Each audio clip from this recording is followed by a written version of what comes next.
Bonjour. Nous sommes donc au dernier mois du premier semestre de l'année 2025. Je souhaite donc qu'on puisse utiliser ce mois pour commencer à réfléchir aux perspectives du deuxième semestre et voir qu'est-ce qui a marché dans nos administrations et qu'est-ce qui n'a pas marché. Et comme vous le constatez, ce matin donc, nous venons donc de monter les couleurs avec l'hymne de la Confédération, ce qui est encore un pas que nous effectuons dans notre union. Ce qui n'est pas sans difficulté, parce que l'unité est dure, surtout en Afrique. C'est difficile de s'unir. Mais c'est la solution, il faut qu'on s'unisse. Petit à petit, l'AES poursuit son bonhomme de chemin, malgré toutes les difficultés, tous les défis devant nous.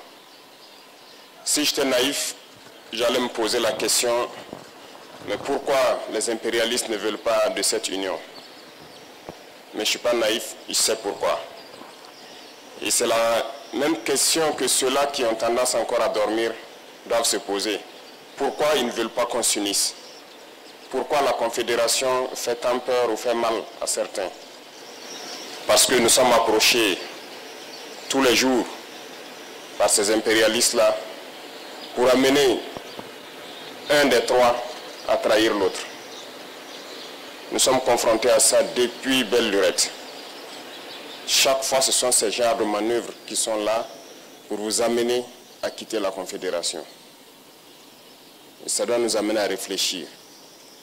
Et quand on regarde nos rapports, il n'y a pas d'amitié en fait. Le monde, il n'y a que des intérêts. Les gens ne viennent vers nous que pour leurs intérêts. Il faut qu'on soit bien conscient de cela. On va nous combattre, on continuera à nous combattre, mais nous sortirons victorieux et forts. Ces situations que nous vivons, nous ne devons pas les prendre et nous apitoyer sur nous-mêmes. Au contraire, ça doit nous renforcer. On doit sortir très fort de cette guerre, comprendre le pourquoi on nous a tant assaillis, se forger et faire en sorte que dans le siècle à venir, nous ne connaissons pas ce genre de situation. C'est ce qu'il faut avoir à l'idée.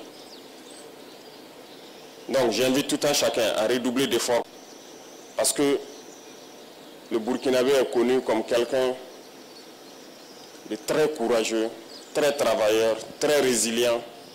Et ces valeurs-là, nous devons travailler donc à les améliorer.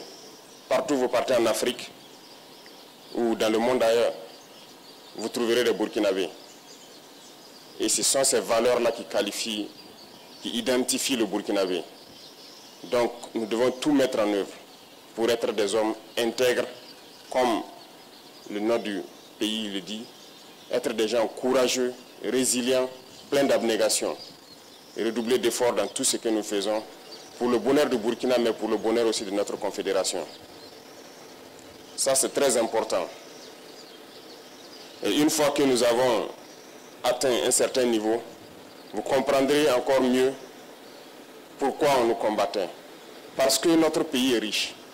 Riche de sa valeur humaine, riche de ses valeurs morales, mais surtout riche dans son sous-sol. Et ce sont ces richesses-là qui sont convoitées. Mais ces richesses doivent profiter aux Burkinabés. Rien n'a encore commencé en termes d'exploitation des ressources naturelles et de rétribution donc, au niveau des masses populaires.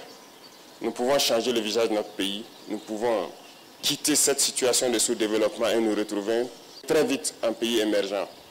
Il suffit de travailler. Il faut que chacun s'y mette. Autant les combattants se sacrifient au front, il faut que dans l'administration, nous arrivions à nous sacrifier aussi. Il faut que nous puissions faire en sorte de travailler au-delà de ce que nous avons l'habitude de faire, de pousser nos capacités plus loin, parce que, comme je le disais, il faut qu'on aille très vite. Et c'est en allant vite qu'on peut surprendre ceux-là qui cherchent à nous diviser, ceux-là qui cherchent à nous maintenir dans notre situation de pauvreté. Le Burkina n'est pas pauvre. Je vous le dis, je vous le répète, on est très riche. Et c'est ça notre problème majeur. C'est pour cette richesse qu'ils ne veulent pas qu'on puisse d'abord connaître qu'on est riche et pouvoir exploiter nos richesses. Et au-delà du Burkina, le Sahel tout entier est riche, immensement riche. Et je sais que vous le savez tous. Le Sahel ne restera pas pauvre. Nous continuerons notre bonhomme de chemin, continuer à construire l'AES, à être fort, résilient, faire de l'AES un espace de sécurité totale, pouvoir exploiter convenablement les ressources et que ça puisse profiter donc à nos masses populaires. Sur ce, je vous invite donc à passer ce message à tous vos proches. Il faut se sacrifier ici à l'arrière dans les bureaux pour pouvoir soutenir ceux qui sont au front. Donc je vous souhaite très bonne semaine, très bon mois de juin et très bonne fin du premier semestre. Et rendez-vous donc dans peu de temps pour affronter le deuxième semestre avec plus d'énergie, plus d'abnégation, plus de courage. La patrie ou la mort, nous vaincrons.